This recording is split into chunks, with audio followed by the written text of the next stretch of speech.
সুপ্রিয় দর্শকবৃন্দ, আল্লাহ রব্বুল ইজ্জত কালামে পাকের মধ্যে আমাদের জন্য আজকে আমরা রিজিকের জন্য পেরেশান।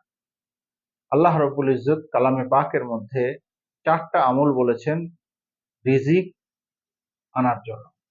আমাদের মধ্যে কেউ কেউ ব্যবসা করে, চাকরি করে, ক্ষেত খামার করে।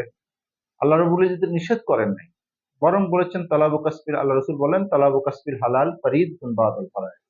হালাল রিজিক তলব করার জন্য যে কোনো পন্থা কেউ যদি অবলম্বন করে, এটা ফরজ ইবাদতের পরে একটা ফরজ ইবাদতের মধ্যে গণ্য হবে।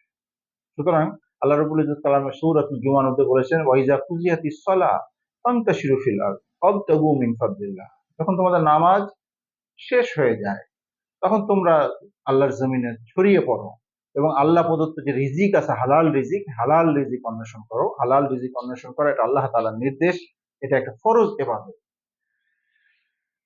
সুতরাং এটাকে অবহেলা করা যাবে না। কিন্তু আল্লাহ রাব্বুল ইজ্জত মুসলমানদেরকে আল্লাহর কাছ থেকে নেয়ার জন্য 4টা আমল দিয়েছেন।